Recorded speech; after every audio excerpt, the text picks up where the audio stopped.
Are you tired of answering your friends when they ask you how your game go, that you're just doing the same old, you keep shooting the same scores every round. You're not performing to the best of your ability. At least that's what's in your mind. But yet you're tired of shooting that same score over and over again. Well, in this video, we've got a little secret that we're going to share with you that's going to give you your breakthrough. Hey, we're Bo and Shannon, and we're the co-founders of School of Lifetime Low Rounds and In the Zone Academy. And guys, we're on a mission to help 100,000 golfers to shoot their new lifetime low rounds. Hey, look, we know there's a lot of golfers out there that are struggling, and some are even contemplating quitting the game. Look, that's why we started this channel, because we do not want you to be one of them. All right, let's dive in. Stuck shooting the same scores, I know is very frustrating. And guys, this is a problem that I used to have a lot in my own game. Especially when I was playing in junior golf through middle school, high school. I can't tell you how many times I would start off a round, I'd be two, 300 par, and then before I know it, after daydreaming what my amazing round was going to be that day, the train would fall off the tracks, and it would be like bogey, double bogey, triple bogey, bogey, and then bam! Before I know it, I'm back to two, three, four over par, and I'm scrambling just to salvage a decent round that day. Honestly, it was one of the reasons why I lost out on a scholarship in college. So, look, if you want to change that, guys, we're going to dive right in and show you 3 points that's going to help you overcome shooting the same scores every single time and get you to that next level. All right. So, let's dive in. Point number one is what we call the thermostat dilemma. And then point number two, we're going to talk about the sniper's mindset. And then point number three is what we call the identity shift be, do, have, and how to rewire that thermostat. All right, so let's dive into point number one.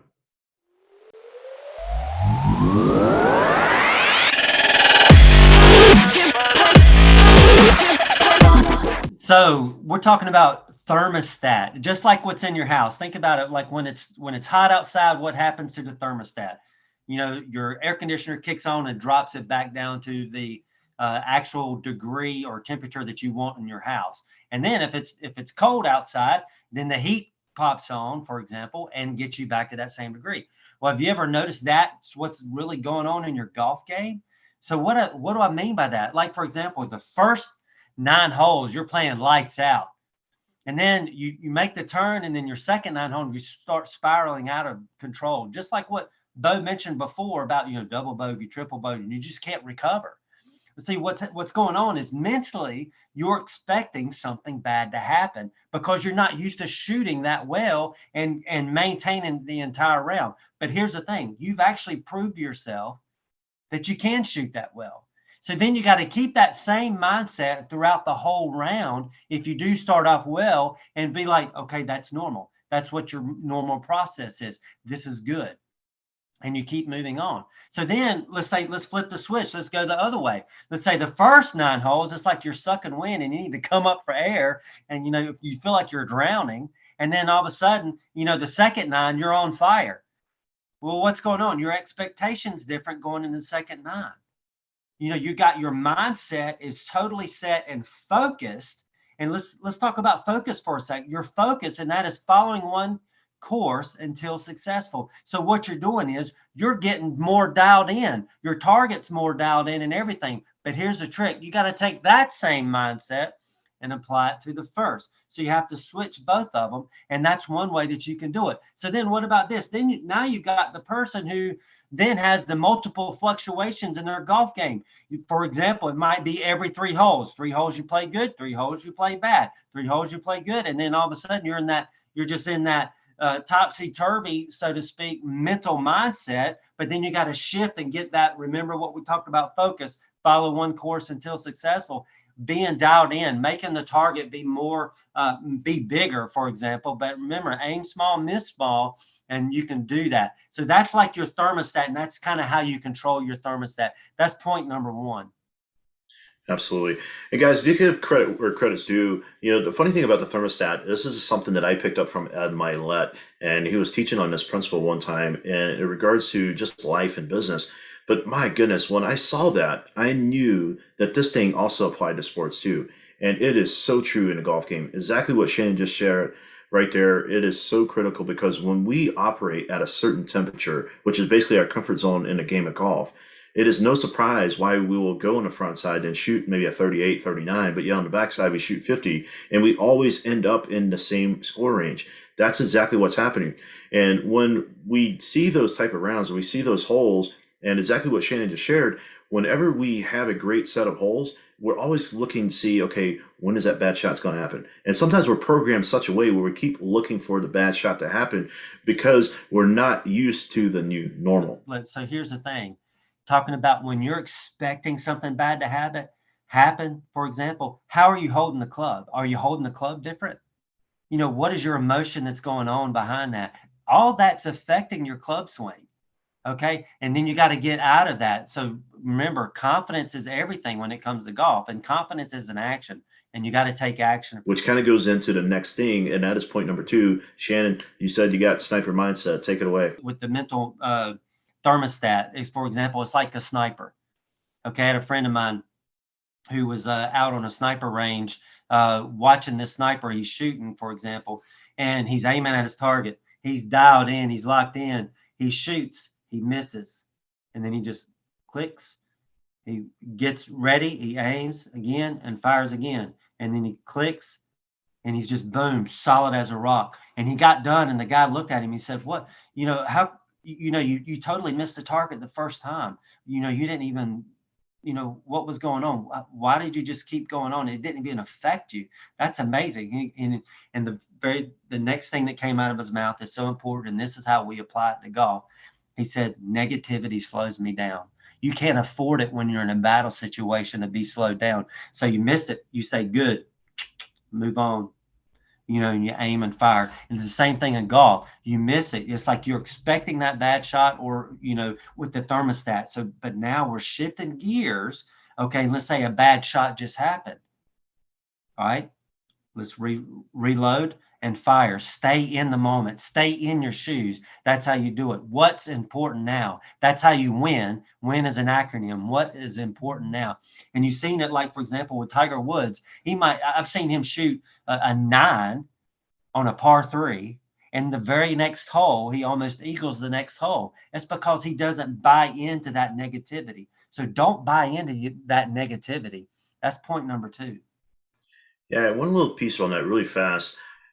Speaking of Tiger, this is really something that's very intriguing. But is if you guys may have seen this story and may have heard it, there was a time when Tiger, when he first started out working with Hank Haney, it was the very first lesson. I'll never forget it. And I think it was actually in Adam Young's book. He had talked about this, and he said that on the range that morning in the very first session, him and Hank were starting out and they're hitting a few shots, and this is still he's number one in the world, and he hit like 5 or 6 shots, and they all looked pretty good. Or some members, nearby watching this, and they're like, "Man, Tiger, he's striping it." But every time they would listen in on the conversation, and after each shot, Tiger would ask, "Hey, coach, is that it?" And after each of those 5, 6 shots, he would look over and ask Hank, "Is that it?" And Hank would say, "No," nod his head. And finally, it was like the 7th shot, something like that. He hits a fat shot, and just like before, nothing phased him. Looked right over at coach and said, "Hey, is that it, coach?" And he was nodding yes. Guys, the world number one at the time just hit a fat shot, and this is a shot that like we think is like the most demoralizing shot ever in the history of the game, and yet it didn't phase him. And he just kept moving along, and he proceeded to hit several fat shots after that.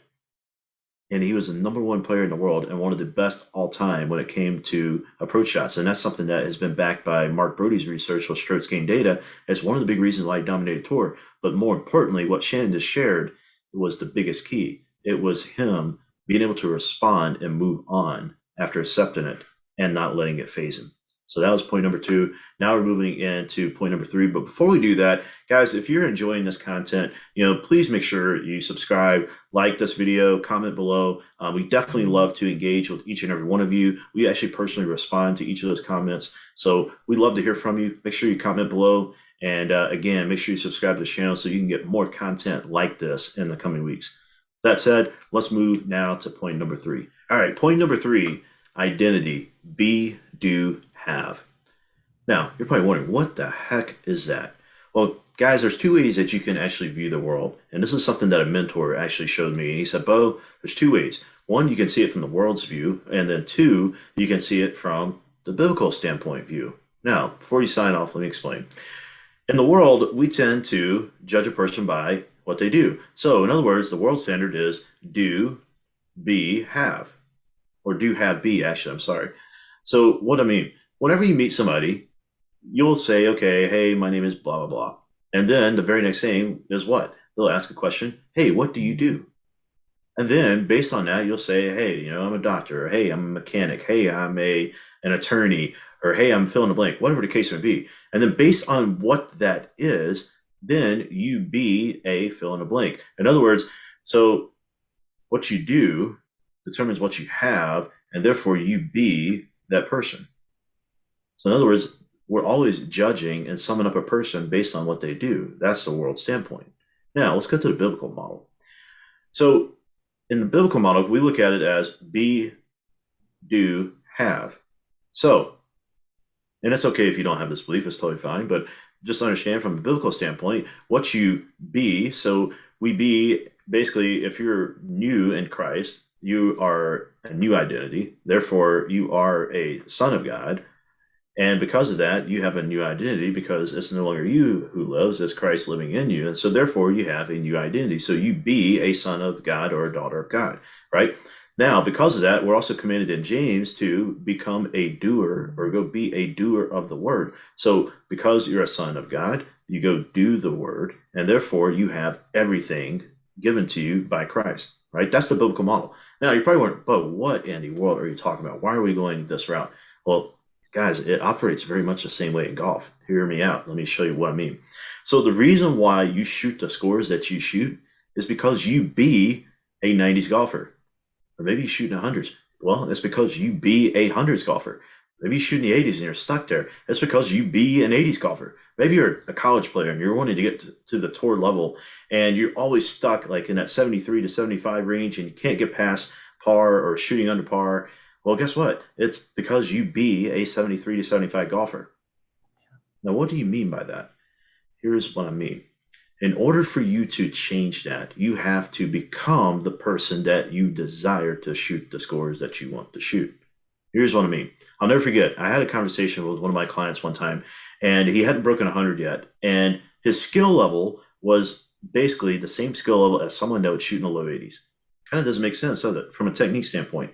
Well, the reason why he hadn't broken 100 yet is because he was still being a hundreds golfer in how he thought, how he acted, how he behaved on the course. He didn't take his time. He didn't have a consistent routine.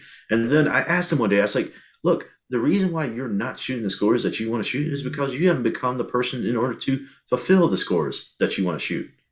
I said, what does a low 80s golfer do?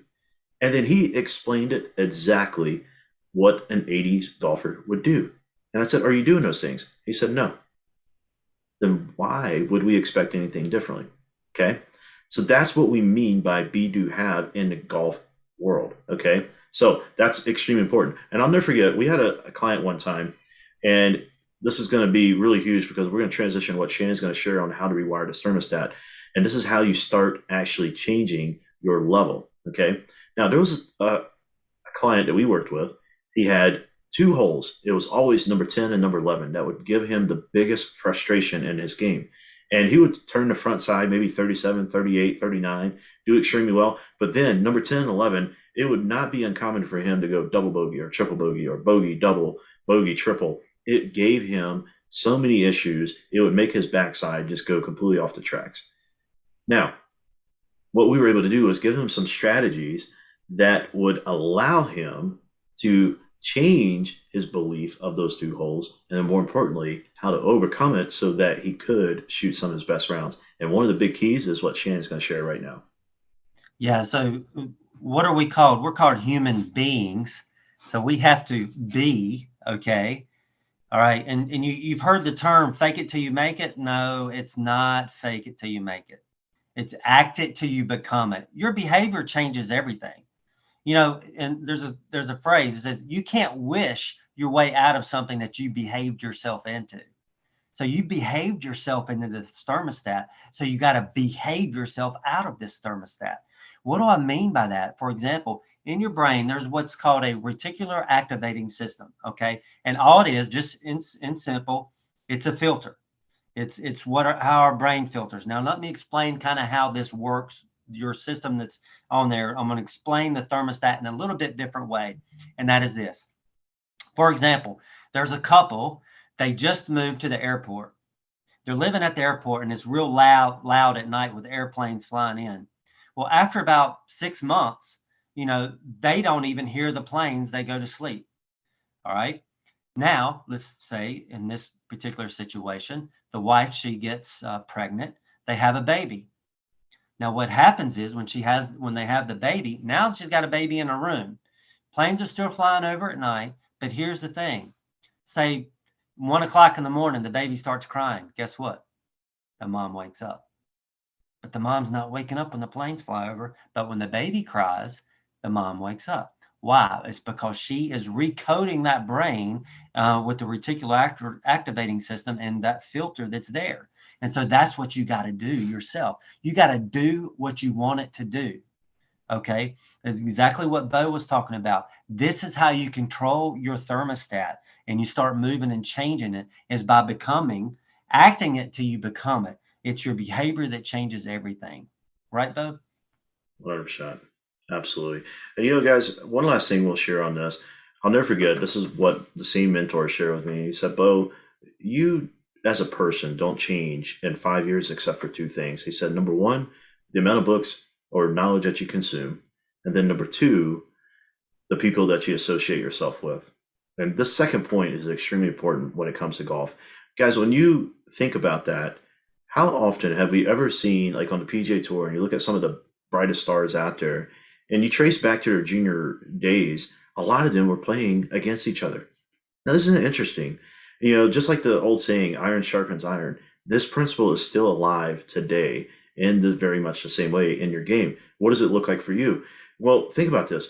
If you're constantly playing with a lot of players that are shooting the same scores that you're shooting, is it any wonder why you're still shooting the same scores? So sometimes in order to break out of this, you have to go out and maybe find a person. Say if you shoot in the mid 80s, go find somebody that shoots in the low 70s and play with them and just observe like how they carry themselves, how they walk about, what are their behaviors, what are their habits. And a lot of times just associating with other players better than yourself, your level of play elevates. And this is so huge. So these are some really, really important keys, guys. That's going to definitely change your game. And I can't tell you enough how this is really, really important at a foundation level. Now, look, we also have other ways that we can definitely show you, just like one of our clients, where we show them how to overcome those two holes.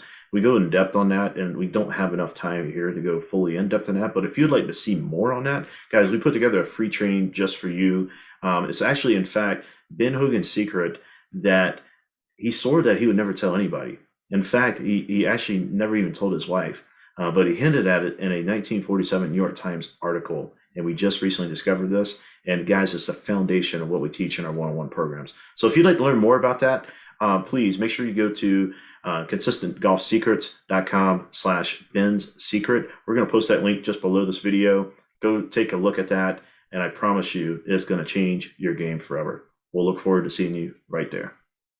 And we look forward for you shooting your new lifetime low round. If you've done that, let us know. Comment below. We'd love to see it. Absolutely. Guys, have a good one. Talk to you later.